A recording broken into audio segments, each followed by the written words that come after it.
Hello everyone. आज की class में हम लोग एक बहुत इंपॉर्टेंट टॉपिक लेने वाले हैं, दैट इज़ डाइपोल मोमेंट। इस टॉपिक को हम लोग बहुत ही इजी और आसान तरीके से समझेंगे ताकि हमें किसी भी क्वेश्चन को सॉल्व करने में कोई प्रॉब्लम ना हो। तो सबसे पहले हम लोग ये समझ लेते हैं कि डाइपोल मोमेंट होता क्या है। देखो, केमिस्ट्री में डाइपोल मोमेंट की मदद से आप बड़े आसानी से ये चीज़ पता कर सकते हो कि कौन सा मॉलिक्यूल पोलार है और कौन सा नॉन पोलार है। मतलब डाइपोल मोमेंट हमें polarity of covalent bond in a molecule बताता है। The thing that I had already written there, to identify the polarity of a covalent bond हम डाइपोल मोमेंट पे फोकस करते हैं। अब हमारी ट्रिक पे जाने से पहले कुछ बेसिक बातें हम लोग पहले देख लेते हैं डाइपोल मोमेंट से रिलेटेड, और फिर ट्रिक से हम फटाफट क्वेश्चन सॉल्व करेंगे।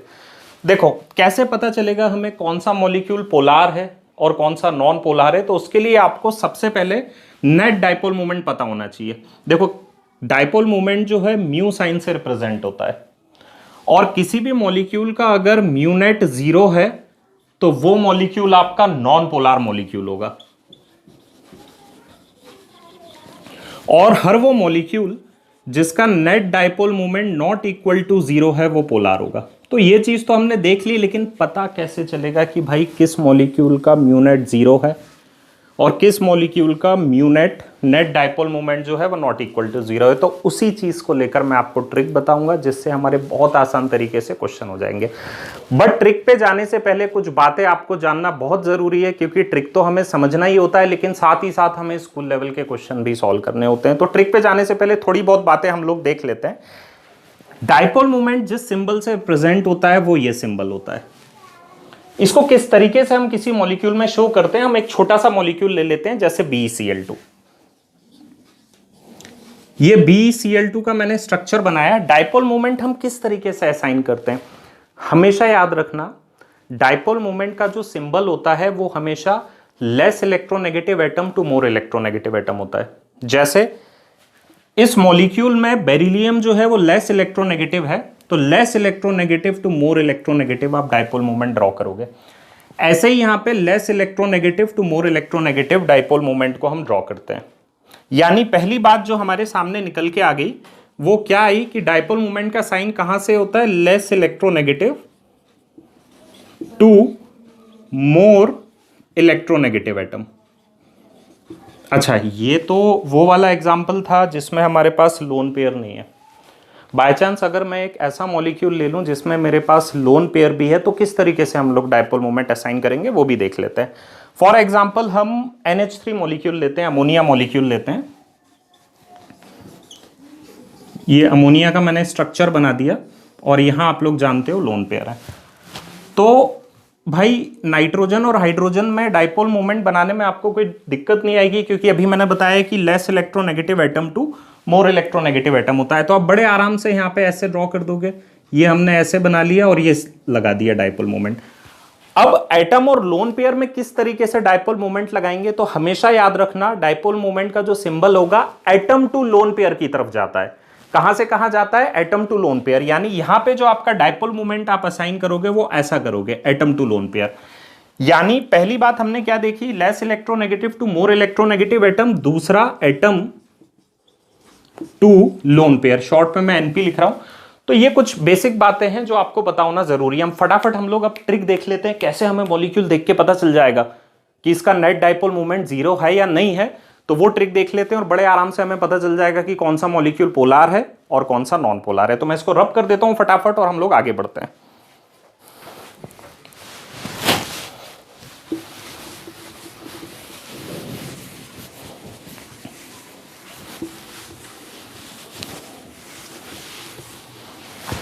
तो चलिए गाइस, हम लोग अपनी ट्रिक पे फोकस करते हैं। सबसे पहले हम लोग डायटोमिक मॉलिक्यूल की बात करते हैं। Diatomic molecule. देखो भाई, डायटोमिक मॉलिक्यूल भी दो टाइप से होते हैं। एक वो होते हैं जो सेम एटम से बनते हैं, होमो एटॉमिक, जैसे H2Cl2 Br2। एक वो होते हैं जो हीटेरो एटॉमिक होते हैं, लाइक HCl HBr Hi। सबसे पहले हम लोग बात करते हैं होमो एटॉमिक मॉलिक्यूल की। होमो एटॉमिक, तो आप हमेशा एक बात याद रखना, होमो एटॉमिक मॉलिक्यूल्स जो होते हैं उनका नेट डाइपोल मोमेंट हमेशा 0 होता है, क्योंकि इलेक्ट्रोनेगेटिविटी डिफरेंस आता ही नहीं है। आपको जो मैंने डाइपोल मोमेंट असाइन करना बताया उसमें क्या बताया, less electronegative to more electronegative. अब यहाँ पे दोनों एटम ही सेम है तो आप कैसे ड्रॉ करोगे डाइपोल मोमेंट, कैसे आप असाइन करोगे कैसे बताओगे डाइपोल मोमेंट। तो हमेशा याद रखना है होमो एटॉमिक मॉलिक्यूल का नेट डाइपोल मोमेंट जो है वो हमेशा किसके बराबर होता है, 0 के बराबर। कोई भी एग्जाम्पल आप ले लो, Br2 हो गया, Cl2 हो गया, ये सबके सब होमो एटॉमिक है और इनका जो नेट डाइपोल मोमेंट है दैट इज इक्वल टू 0। दूसरा हम लोग बात करते हैं हीट्रो एटॉमिक मॉलिक्यूल की। हीट्रो एटॉमिक मतलब क्या हो जाएगा, अलग अलग एटम। तो हमेशा याद रखना hetero atomic diatomic molecule, diatomic की मैं बात कर रहा हूं, उसमें अगर हमारे पास हीट्रो एटॉमिक आता है, हीट्रो एटॉमिक में जैसे एग्जांपल हम ले लें HF हो गया, HCl हो गया, इन सब का जो नेट डाइपोल मोमेंट है ये आपको ध्यान रखना है that is not equal to 0। क्या बताया मैंने, इनका जो नेट डाइपोल मोमेंट है वो 0 के बराबर नहीं आता। अब मैंने आपको पहले ही ये चीज बताई हुई है कि जिनका नेट डाइपोल मोमेंट 0 होता है वो नॉन पोलर मॉलिक्यूल होता है और जिनका net dipole moment not equal to 0 होता है वो पोलर मॉलिक्यूल होते हैं। तो हमसे अगर पेपर में पूछ लिया जाए तो हम फटाफट देख सकते हैं कि भाई ये हीट्रो एटॉमिक है, इनका net dipole moment not equal to 0 है, मतलब ये पोलर है। और जिनका डाइपोल मोमेंट इक्वल टू 0 होता है वो नॉन पोलर होते हैं, वो नॉन पोलर मॉलिक्यूल होते हैं। तो ये बात हो गई डायटोमिक की। अब हम ट्राई एटॉमिक टेट्रा एटॉमिक पे जाने से अच्छा है हम एक साथ ही ट्रिक समझ लेते हैं पॉली एटॉमिक मॉलिक्यूल के, जिससे हमारे सारे क्वेश्चन कंप्लीट हो जाएंगे। तो डायटोमिक के बाद हम सीधे चलते हैं पॉली एटॉमिक मॉलिक्यूल पे। Sorry, poly atomic molecule.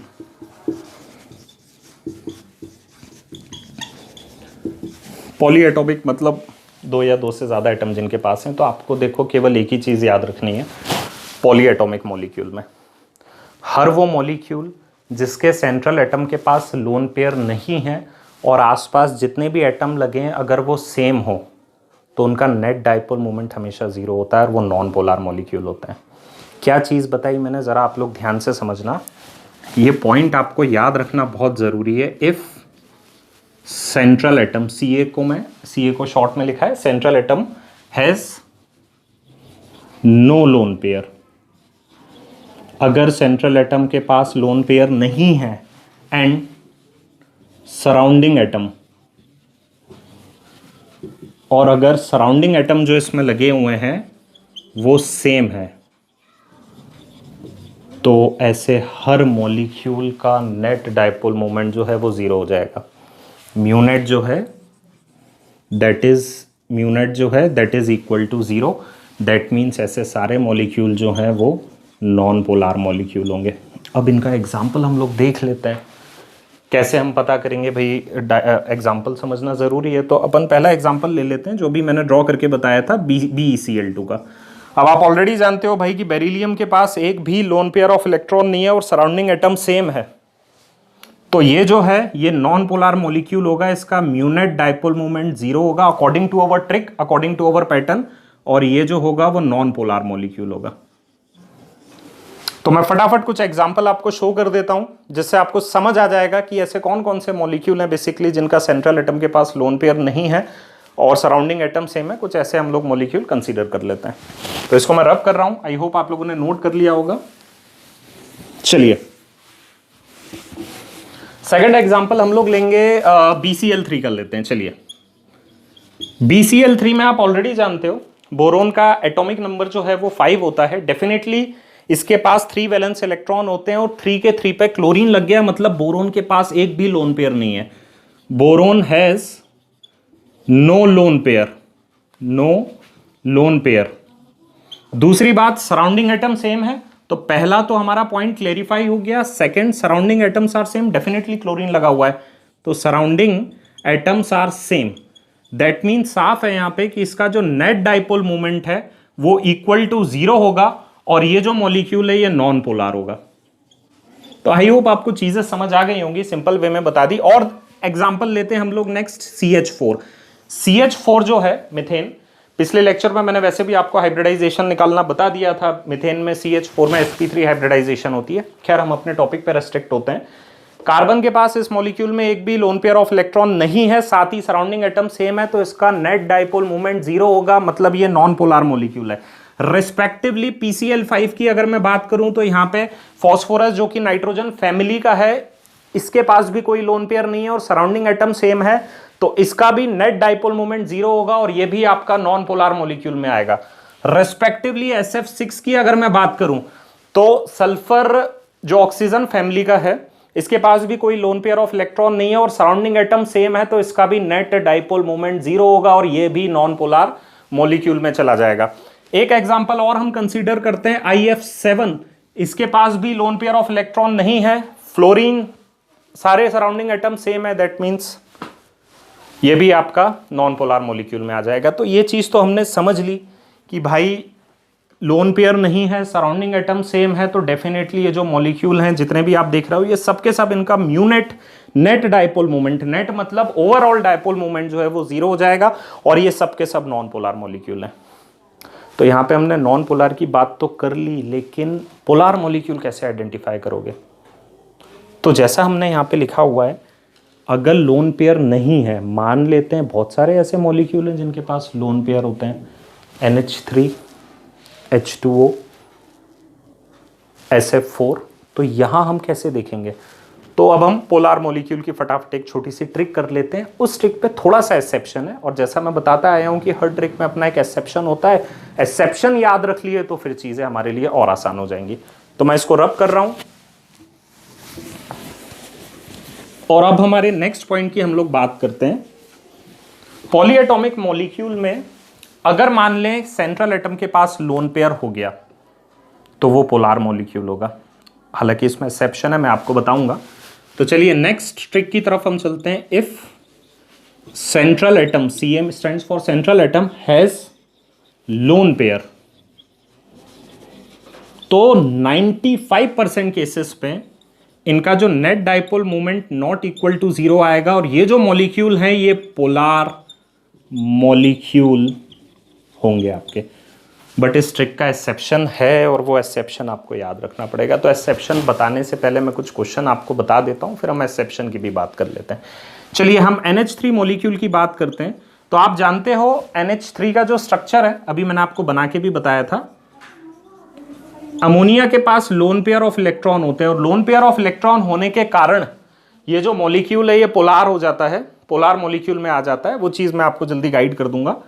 H2O की अगर मैं बात करूं, आप ऑलरेडी जानते हो वाटर का स्ट्रक्चर, इसके पास 2 लोन पेयर ऑफ इलेक्ट्रॉन्स होते हैं और 2 लोन पेयर ऑफ इलेक्ट्रॉन होने के कारण ये भी आपका पोलर मॉलिक्यूल है। तो ये ट्रिक से अगर आप याद रखते हो तो फटाफट आपके क्वेश्चन हो जाएंगे। क्या याद रखना है? अगर सेंट्रल एटम के पास लोन पेयर नहीं है और सराउंडिंग एटम अगर सेम है तो वो आपका नॉन पोलर में चला जाएगा, लेकिन अगर सेंट्रल एटम के पास लोन पेयर ऑफ इलेक्ट्रॉन हो गए तो वो पोलर मॉलिक्यूल होगा। इसको हम थ्योरेटिकल लेवल पे भी फटाफट समझ के देख लेते हैं। हम इसका डाइपोल असाइन करते हैं, less electronegative to more electronegative, less electronegative to more, less electronegative to more, atom to lone pair. देखो ये सारा का सारा डाइपोल मूवमेंट सम हो गया, कहीं से भी कैंसिल नहीं हुआ, कहीं भी यहाँ पे कैंसिल नहीं हुआ, मतलब ये आपका पोलर मॉलिक्यूल है। इसको आप ड्रॉ करोगे, less electronegative to more, less to more, atom to lone pair, atom to lone pair. यहां भी पूरी तरीके से डाइपोल मोमेंट कैंसिल नहीं हो रहा है, इसलिए पोलर है। अच्छा, BeCl2 जैसे केसेस में हम क्या देखते थे, जब इनके पास सेंट्रल एटम में लोन पेयर नहीं होता था और डाइपोल आप असाइन करते थे ऐसे करके, तो ये दोनों डाइपोल मोमेंट एक दूसरे को कैंसिल कर रहे थे, इसीलिए उसको हमने फटाफट ट्रिक से समझ लिया था और आप थ्योरेटिकल लेवल पे भी इन चीजों को अंडरस्टैंड कर सकते हो। तो डेफिनेटली ये दोनों जो आपके मॉलिक्यूल हैं ये पोलर है, अमोनिया भी पोलर है और ये भी पोलर है। किस ट्रिक से हमने देखा इसको? सेंट्रल एटम के पास लोन पेयर है। अगर ऑब्जेक्टिव में क्वेश्चन आता है कौन सा पोलर है कौन सा पोलर नहीं है, तो आप फटाफट ये देख लो, सेंट्रल एटम के पास लोन पेयर है तो वो पोलर होगा, नहीं तो नहीं होगा। बट इस ट्रिक के अपने एक्सेप्शन से, एक्सेप्शन क्या है वो मैं आपको बता देता हूं। एक्सेप्शन क्या है वो मैं आपको बता देता हूं। जैसे XeF2, अब XeF2 जो है, ज़ेनॉन के पास लोन पेयर होते हैं और लोन पेयर हमारी ट्रिक के हिसाब से अगर लोन पेयर यहाँ पे है तो फिर इसको पोलर होना चाहिए, लेकिन XeF2 नॉन पोलर हो जाता है। क्यों होता है मैं भी आपको एक्सप्लेन कर दूंगा। रिस्पेक्टिवली XeF4 के पास भी लोन पेयर ऑफ इलेक्ट्रॉन होते हैं और हमारी ट्रिक के हिसाब से वो पोलर मॉलिक्यूल होने थे, बट ये भी नॉन पोलर हो जाता है। तो ये कैसे नॉन पोलर मॉलिक्यूल हो जाता है, ये चीज मैं अभी आपको ड्रॉ करके बता देता हूं। हम रब कर देते हैं इस चीज को और समझते हैं कि क्यों हमारी ट्रिक XeF2 और XeF4 पे काम नहीं कर रही है और क्यों हमें उसको ध्यान रखना पड़ रहा है। तो XeF2 का जो स्ट्रक्चर है वो मैं आपके सामने बना के बताता हूं। अब इसका शेप और स्ट्रक्चर जो है, आप लोग जो मेरी वीडियो है valence shell electron pair repulsion theory, उसको देखोगे तो आपको बड़े आराम से पता चल जाएगा कैसे हमें XeF2 का शेप क्या होता है, स्ट्रक्चर क्या होता है, क्या इनके बॉन्ड एंगल्स होते हैं। तो वो अभी मैं क्लियर नहीं कर रहा हूं, अभी डायरेक्ट हम हमारे पॉइंट की बात करेंगे which is related to our dipole moment. तो XeF2 का जब आप देखने जाओगे स्ट्रक्चर, तो इसके लोन पेयर यहां होते हैं, यहां फ्लोरीन होता है और यहां फ्लोरीन होता है, बाकी ये लोन पेयर होता है। ठीक है, अब XeF2 में क्या होता है, हम ड्रॉ करते हैं less electronegative to more electronegative. ये ये डाइपोल हमने ड्रॉ कर दिया, दोनों का डाइपोल। अब देखो इन दोनों का जो डाइपोल आ रहा है वो एक दूसरे को कैंसिल कर रहा है, जस्ट जैसे आपका BeCl2 में था ना, जस्ट एक दूसरे के अपोजिट, वैसे ही एक दूसरे के अपोजिट आ रहा है और कैंसिल होके इसका जो म्यूनेट है, जो नेट डाइपोल मूवमेंट, जो ओवरऑल डाइपोल मूवमेंट जो हम देख रहे हैं वो जीरो हो जाता है। तो ये एक्सेप्शन है लोन पेयर होने के बावजूद। अगर आप इसके शेप पे ध्यान देते हो तो शेप इसका लीनियर आता है और नेट डाइपोल मोमेंट जीरो। ठीक इसी तरीके से जब आप XeF4 को ड्रॉ करते हैं, XeF4 को मैं यहां ड्रॉ कर देता हूं। XeF4 में क्या होता है, इसका जो शेप आता है वो होता है स्क्वायर प्लेनर, और यहां लोन पेयर होते हैं और यहां लोन पेयर होते हैं। इसकी ज्योमेट्री ऑक्टाहेड्रल होती है, लेकिन जो इसका शेप होता है वो स्क्वायर प्लेनर होता है। जब आप इनका डाइपोल ड्रॉ करना शुरू करते हो, less electronegative to more electronegative, less to more और less electronegative to more electronegative, तो आप देखते हो कि ये सब एक दूसरे के डाइपोल मोमेंट कैंसिल कर देते हैं क्योंकि जस्ट अपोजिट पड़ रहा है। ये वाला जो डाइपोल है जस्ट 180 डिग्री अपोजिट पड़ रहा है, ये इसको कैंसिल कर देगा, ये इसको कैंसिल कर देगा, और लोन पेयर होने के बावजूद भी इनका जो नेट डाइपोल मोमेंट आता है वो जीरो होता है। तो देखो हमने ट्रिक भी समझ ली और साथ में एक्सेप्शन केस को भी अंडरस्टैंड कर लिया ताकि आपको कहीं से कहीं तक प्रॉब्लम ना हो। अब एक स्कूल लेवल का क्वेश्चन ले लेते हैं और कुछ इंपॉर्टेंट क्वेश्चन, ताकि और ये आपका टॉपिक अच्छे से क्लियर हो सके। तो स्कूल लेवल में एक बड़ा ही इंपॉर्टेंट क्वेश्चन दिया रहता है आप लोगों को, जिसको हमें समझना जरूरी है। आप अगर आप ये चैप्टर कर चुके हो तो इस क्वेश्चन से फेमिलियर हो गए कि why net dipole moment of NH3 is greater than NF3। जो डाइपोल मोमेंट होता है, या वाई NH3 हैज, इसको मैं थोड़ा शॉर्ट में लिख रहा हूं, greater dipole moment than NF3। Question simple है कि भाई NH3 का जो डाइपोल मोमेंट है वो ज्यादा क्यों है NF3 से। तो फटाफट हम लोग इस क्वेश्चन को समझ लेते हैं, फटाफट इनके स्ट्रक्चर बनाते हैं। हालांकि दोनों का जो हाइब्रिडाइजेशन है वो आपको sp3 मिलेगा, लेकिन नेट डाइपोल मोमेंट में फर्क आ जाता है। यहाँ पे फ्लोरीन आएगा। अच्छा, इनके स्ट्रक्चर भी देखने में सेम लगते हैं बट कुछ तो डिफरेंस होगा। तो चलिए फटाफट इनकी हम डाइपोल मोमेंट ड्रॉ करते हैं। सबसे पहले less electronegative to more electronegative, और यहां एटम टू लोन पेयर। तो डेफिनेटली यहां भी एटम टू लोन पेयर होगा, बट जरा ध्यान रखना है नाइट्रोजन और फ्लोरीन में से ज़्यादा इलेक्ट्रोनेगेटिव फ्लोरीन है। और मैंने आपको स्टार्टिंग में बताया, जब आप असाइन करोगे डाइपोल का साइन, डाइपोल का सिंबल, तो कहाँ ड्रॉ करोगे, less electronegative to more electronegative. अब क्यों NH3 का डाइपोल मोमेंट ज़्यादा हो जाता है, देखो ये ऊपर की तरफ डायरेक्शन दिखा रहा है तो ये सब सम हो जाता है, सब एडअप हो जाता है, पूरा का पूरा जो इलेक्ट्रिक डाइपोल है वो एडअप हो जाता है। लेकिन इस केस में क्या होता है, ये जो आप देख रहे हो यहाँ पे एटम टू लोन पेयर जा रहा है और यहाँ पे less electronegative to more electronegative, ये दोनों एक दूसरे को कैंसिल कर देंगे। डाइपोल मोमेंट यहाँ पे इक्वल टू जीरो नहीं होगा, लेकिन ये दोनों एक दूसरे को कैंसिल कर रहे हैं। ये ऊपर जा रहा है, ये नीचे जा रहा है, जस्ट अपोजिट जा रहा है, इसीलिए इसका नेट डाइपोल मोमेंट जो है इसके मुकाबले कम हो जाता है और NH3 का डाइपोल मोमेंट जो है NF3 से ज्यादा होता है। तो आई थिंक ये चीज क्लियर हो गई होगी। जाते जाते कुछ और बात हम लोग देख लेते हैं। देखो डाइपोल मोमेंट जैसा मैंने बताया जिस सिंबल से एक्सप्रेस्ड होता है दैट इज म्यू, और मैथमेटिकली जो इसका फॉर्मूला होता है वो होता है charge into distance of separation, जिसको मैं R से लिख रहा हूं, आप चाहो तो इसको Q इंटू R भी लिख सकते हो। तो मैथमेटिकली डाइपोल मोमेंट का फॉर्मूला क्या होता है, charge R stands for distance of separation, ये आप लोग अपनी कॉपी में नोट कर लेंगे। एक चीज और याद रखनी है, डायपोल मोमेंट जो है इलेक्ट्रोनेगेटिविटी के डायरेक्टली प्रोपोर्शनल होता है। Dipole moment is directly proportional to electronegativity difference. Electronegativity या इलेक्ट्रोनेगेटिविटी डिफरेंस आप लोग यहां पे नोट कर सकते हो। फॉर एग्जांपल मैंने आपको क्वेश्चन दिया कि अरेंज इन, ये इंक्रीजिंग आप कंसीडर करेंगे, increasing order of dipole moment.